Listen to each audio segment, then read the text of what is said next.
하는지 여부가 가장 중요하기 때문에 실제로 같이 살더라도 별도 세대로 인정이 되는 경우가 있고 실제로 따로 살더라도 동일한 세대로 보는 경우가 있습니다. 위장 이혼인 게 문제인 거죠.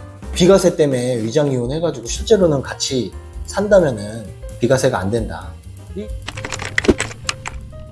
안녕하세요, 박세련입니다. 지난 영상에서 1주택자라면은 1세대 1주택 비과세 부분만큼은 좀 꼼꼼하게 알아두시고 반드시 챙기셔야 된다, 이런 말씀을 드렸는데요. 이번 영상에서는 1세대 1주택에서 1세대에 대해서 좀 자세하게 좀 알아보도록 하겠습니다. 이게 1세대가 되느냐 1세대가 아니느냐에 따라서 또 비과세가 되고 안 되고 큰 차이가 있기 때문에 좀 이거를 좀 자세하게 한번 풀어서 한번 알아보는 시간을 가져보도록 하겠습니다.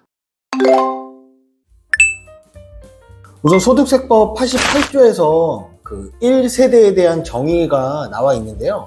같이 한번 보시면은 1세대란 거주자 및 그 배우자가 그들과 같은 주소 또는 거소에서 생계를 같이 하는 자와 함께 구성하는 가족 단위를 말한다, 이렇게 표현을 하고 있습니다. 가로 안에 추가 설명이 있긴 한데 가장 주 문장은 이렇게 되는데, 여기서 거주자 및 그 배우자라고 되어 있는데요. 여기서 이제 두 가지의 의미가 있습니다. 첫 번째로는 배우자가 있으면은 무조건 1세대로 본다는 의미고요. 그다음 두 번째로는 배우자는 이혼을 하지 않는 이상 아무리 떨어져 살더라도 같은 세대로 본다는 의미이기도 합니다. 그리고 설령 이혼을 했더라도 사실상 같이 살고 있다면은 별도 세대로 보지 않고 같은 세대로 보게 됩니다. 궁금한 게 있는데, 배우자는 그냥 무조건 1세대로 본다고 했잖아. 이혼했는데 각각 집이 있어. 근데 같이 살아. 그러면은 그것도 1세대네? 그렇지. 그럼 1세대 2주택인 거지. 그러니까 혼인신고가 되어 있으면은 아무리 떨어져 살아도 무조건 1세대인 거고. 그러니까 별걸 해도? 그렇지. 별거든, 미국에 살든 무조건 배우자는. 그래서 법 자체가 아예 거주자 및 그 배우자라고 주어가 되어 있으니까 이게 하나가 일단 1세대인 거지. 그러니까 실제 이혼이고 따로 이혼하면 같이 살 이유가 없지. 그러니까 따로 산다면은 별도 세대로 보는데 위장 이혼인 게 문제인 거지. 그러니까 서류상 이혼은 했지만 비과세 때문에 위장 이혼 해가지고 실제로는 같이 산다면은 비과세가 안 된다.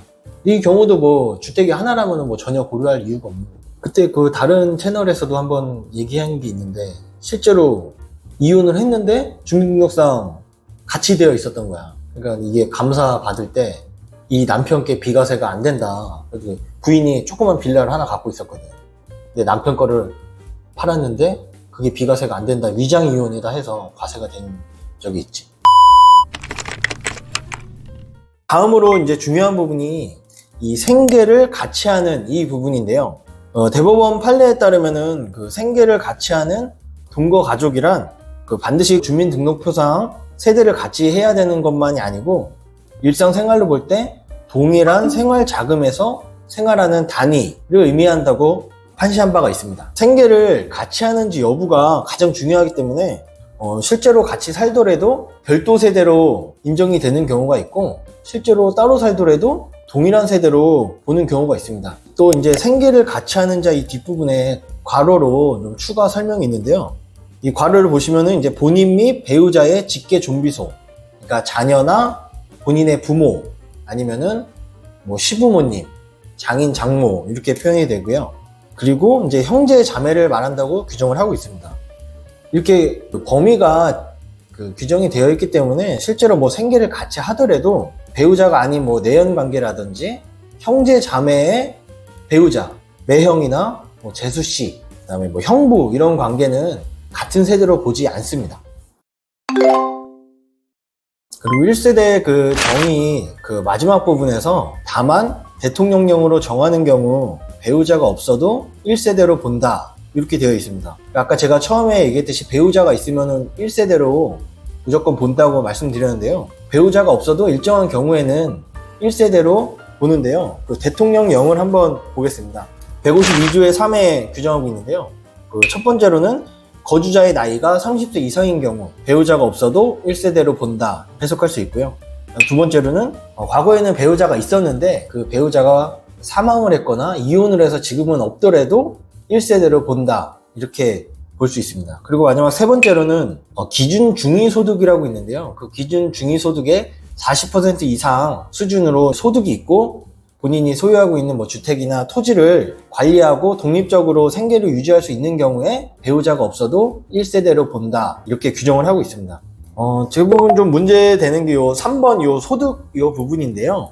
화면에 보이는 표가 2019년부터 2023년까지 중위소득을 그 가구 수별로 정해놓은 금액이 있습니다. 근데 아마 그 30세가 안 되면서 미혼인 자녀는 대부분 요 1인 가구에 해당될 것으로 보여지는데요. 2023년 기준으로 중위소득의 40%는 이제 월 83만 1,000원 정도가 됩니다. 그러니까 이 금액 이상의 소득은 있어야지 독립된 세대로 인정을 한다는 거고요. 이 정도 소득이 안 된다면은 아무리 별도 세대라고 하더라도 같은 세대로 본다. 이렇게 해석할 수 있습니다. 세대가 이제 실제로는 주민등록상 분리가 되어 있는데 동일 세대로 봐서 과세된 사례 3가지를 준비해 봤습니다. 첫 번째 사례는 어머님 집이 수용이 되면서 이게 양도가 되는 건이었는데요. 양도하기 전에 이 같이 주소가 되어 있던 아들이 있었는데 이 아들이 이모 집으로 세대를 옮겨놨습니다. 근데 실질적으로는 어머니랑 같이 거주한 걸로 봐서 비과세가 부인된 사례인데요. 이 조사 과정에서 이모 집과 어머니 집을 현지 조사를 해봤는데 이모 집은 방이 2개밖에 없는 소형주택인데다가 이 아들이 한의사였던 것 같아요. 그러니까 한의사 가운 한 벌 입고 남성용 옷이 뭐 몇 개 정도밖에 없었다고 하는데 어머니 집을 가봤더니 어머니 집은 이제 방이 4개나 있고 그 중에 2개는 아들이 하나는 서재로 쓰고 하나는 침실로 쓰는 게 확인됐고 그 다음에 이제 아들에 대한 우편물이 이 집으로 다 왔었고 또 중요한 거는 이제 또 빨래 건조대에 남성용 와이셔츠가 걸려 있었다. 뭐 이렇게 확인이 됐다고 합니다. 조사를 하면은 거의 뭐 이 정도까지 집에 확인을 하기 때문에 적발될 확률이 높다고 보시면 되고 아들은 이렇게 주장을 합니다. 어머니가 몸이 불편해가지고 어머님 집에 잠시 머물렀을 뿐이다. 실제로는 나는 이모 집에서 사는 거다. 이렇게 주장을 했지만 국세청 입장에서는 아니 어머니 몸이 불편한데 굳이 이모 집에 살면서 그 불편함을 감수할 이유가 있냐. 이렇게 해서 비과세가 부인했는데 실제로 이제 조세심판원에서도 국세청 손을 들어줘서 비과세가 부인한 게 맞다 이렇게 결론이 난 사례입니다. 다음은 이제 2번째 사례인데요. 이번 사례 같은 경우는 매매를 이제 하기 계약 한 달 전에 세대를 분리를 하고 잔금을 다 치른 다음에 2달 안에 다시 이 부모님 집으로 합가를 해서 사실상 1세대로 봐서 또 비과세가 부인된 사례입니다. 이 납세자 입장에서는 이렇게 주장을 합니다. 그러니까 본인이 퇴근 시간이 굉장히 늦기 때문에 실제로 주민등록상 내가 거기서 살지만 그 주변에서 뭐 신용카드를 사용한 내역이 뭐 없을 수밖에 없다. 실제로 자기가 거주했다고 한 그 집주인이 내가 살았다고 확인을 해줬으니까 나는 그 집에서 산 게 맞다 이렇게 주장을 했는데요. 국세청에서는 이렇게 얘기를 하죠. 부모님 집 근처에서 대중교통이나 신용카드 사용 내역이 버젓이 있고 30년 동안 한 번도 떨어져서 살지 않았는데 하필 양도를 계약하기 한 달 전에 굳이 다른 집으로 이사갈 이유가 있었냐. 그리고 임대차 계약도 3달밖에 계약을 안 했더라고요. 그런 정상적인 그런 임대차 계약이 아니라고 했고 심지어 그 딸이 거주했다고 하는 그 집주인이 아버지랑 또 지인 관계라고 합니다. 그리고 그 집에서 부모님 집이 불과 한 20분 정도밖에 안 되고 부모님 집은 방도 4개짜리에 충분히 거기서 살면 되는데 그 조그만 옥탑방에서 살 이유가 없지 않냐 이렇게 국세청은 주장을 해서 이 역시 이제 국세청 손을 들어서 비과세가 부인된 사례입니다. 마지막 사례는 조금 이례적이긴 한 사례인데요. 그러니까 본인이 이제 주택이 하나 있었고 아들과 며느리가 각각 한 채씩 있어가지고 이제 1세대 3주택인 상태에서 양도하기 하루 전날에 본인이 세대를 분리해서 위정전입을 한 거죠. 그래서 이제 비과세라고 주장을 했지만 국세청에서 비과세가 부인이 돼서 양도세에다가 이건 또 가산세가 부정가산세가 붙어서 40%짜리 가산세가 과세가 된 사례입니다. 이 납세자는 또 이렇게 주장을 하죠. 나는 그 세법에 대해서 뭐 전혀 모르고 부동산 중개업자가 그냥 알려준 대로 한 것 뿐인데 이 40%짜리 가산세는 너무 부당하다 이렇게 주장을 했습니다. 하지만 국세청에서는 그 1세대 1주택 그 비과세를 받기 위해서 위장 전출입한 거는 그 사기 기타 부정한 행위에 해당된다고 해가지고 40% 가산세가 정당하다 이게 주장을 했는데요. 결론적으로 국세청 얘기가 맞다고 해가지고 양도세랑 40%짜리 가산세가 이렇게 부과된 사례가 있습니다. 신고를 하든 안 하든 등기가 넘어가면은 그거를 다 확인을 해. 신고를 하면 신고한 거를 보는 거고. 그렇게 등기가 돼야지 이제 국세청으로 넘어와서 이 사람이 집을 팔았다는 걸 알 수 있으니까. 다음으로는 반대 케이스인데요. 주민등록상 주소는 같은데 별도 세대로 인정을 해준 사례입니다. 우선 첫 번째 사례인데요. 이분 같은 경우는 처음에는 자기가 양도세 과세 대상인 줄 알고 과세로 이제 신고를 했다가 나중에 알아보니까 아들이랑은 별도 세대인 것 같아서 비과세를 해달라 이렇게 경정 청구를 합니다. 근데 국세청 입장에서는 비과세가 아니다고 해서 이걸 거부를 해서 불복까지 간 사례인데요.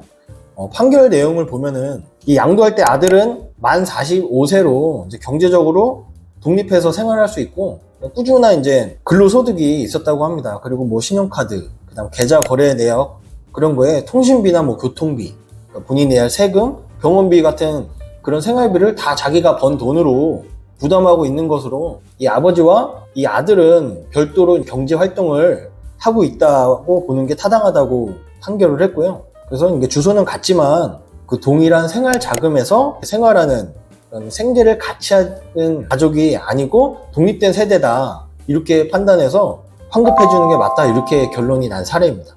두 번째 사례도 마찬가지인데요. 이분 같은 경우는 본인이 비과세라고 생각해서 신고를 아예 안 했는데 신고를 안 하면은 부동산 등기가 넘어감에 따라서 국세청에서는 이제 그거를 확인을 합니다. 그 자료 처리라고 하는데 비과세가 맞는지 아닌지. 근데 보니까 주민등록상 부모님이랑 같이 되어 있고 그 1세대로 본다면은 주택이 총 7개가 있었다고 해요. 그래서 이거는 비과세 대상이 아니다 해서 양도소득세를 고지를 했다가 불복한 사례입니다.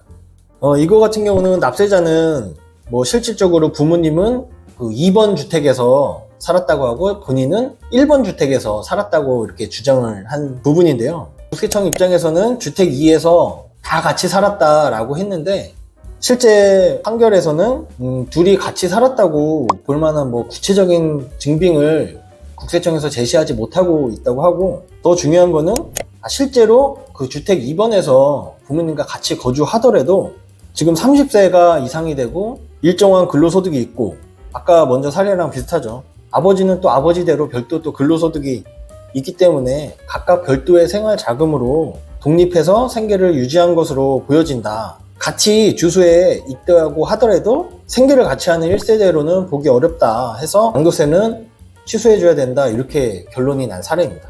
마지막 사례인데요. 이분도 마찬가지로 본인이 이제 비과세라고 신고를 안 했다가 그 과세관청에서는 이제 주소가 같이 되어 있다 보니까 이 부모님은 주택이 2채가 있어가지고 1세대 3주택에 해당되니까 비과세가 아니라서 양도세를 또 과세를 하게 됩니다. 여기에 이제 불복을 한 사례인데요. 또 그 논리는 거의 다 동일합니다. 양도 당시에 이 아들과 그 부모님은 주민등록상 동일 세대원으로 되어 있긴 한데 이 아들과 부모 둘 다 독립적으로 생계를 유지할 만한 둘 다 소득이 있었고 또 이 사례 같은 경우는 1층은 이제 부모님이 살고 2층은 이제 아들이 별도로 거주를 해서 살았다는 거를 고려를 해서 각각 별도 세대로 양도소득세 비과세가 맞다 이렇게 결론이 난 사례입니다. 오늘 내용을 정리를 하면은 1세대를 판정하는 그 기준일은 양도일 현재로 판정을 하게 되어 있습니다. 근데 이거를 악용을 해가지고 양도 직전에 위장으로 주소만 옮겨 놓았다가 그 과세된 사례도 앞에서 알아봤는데요. 이런 사례에서 알아본 것 같이 그 주민등록상 주소가 어떻게 되어 있는지보다 실제로 그 독립된 세대를 그 꾸릴 수 있는지 여부가 더 중요하다고 볼 수 있습니다. 그러니까 가장 좋은 거는 실제로 거주하는 형태에 맞춰서 주민등록도 그렇게 똑같이 하라고 말씀드리고 싶고요. 실제로는 따로 살지만 그 주민등록상 그 주소가 같이 되어 있는 경우에 나중에 뭐 양도를 하게 돼서 비과세를 적용받으려면은 그 따로 살았다는 것을 본인이 이제 입증을 해야 되는 부분이라서 그 부분은 꼭 알아두셔서 입증 서류를 잘 챙겨 놓으시길 바랍니다. 나는 이 집에서 살았다라고 주장을 하는 거기 때문에 그 집에서 인근에서 이제 신용카드나 뭐 그런 카드를 많이 쓸 거예요. 그리고 거기서 출퇴근을 한다면은 거기서 이제 출발되는 이제 교통카드 내역 그런 게 하나 있을 수 있고, 아파트라면은 이제 입주자 관리 카드 쓰는데 거기에 이제 내 이름이 입주가 돼 있는 카드. 그다음에 뭐 신문 같은 거를 본다면 이제 신문 그런 구독료, 그다음에 각종 공과금, 전기세나 뭐 가스요금 이런 게 납부한 사실이 있고, 관리비 같은 것도 낼 수도 있고, 그다음에 우편물 같은 것도 여러 군데에서 봤는데 내가 이 주소에서 이렇게 우편물을 받고 있다. 그리고 내가 살기 때문에 이렇게 우편물이 온다. 이것도 하나의 증빙이 될 수 있고요. 뭐 이런 게 뭐 정 없다 한다면은 경비 아저씨나 또 주변 우리 주민들한테 내가 여기 살았다는 뭐 확인서나 그런 분들이 이제 그런 걸 써줘서 그것도 하나의 입증 서류가 될 수 있을 겁니다.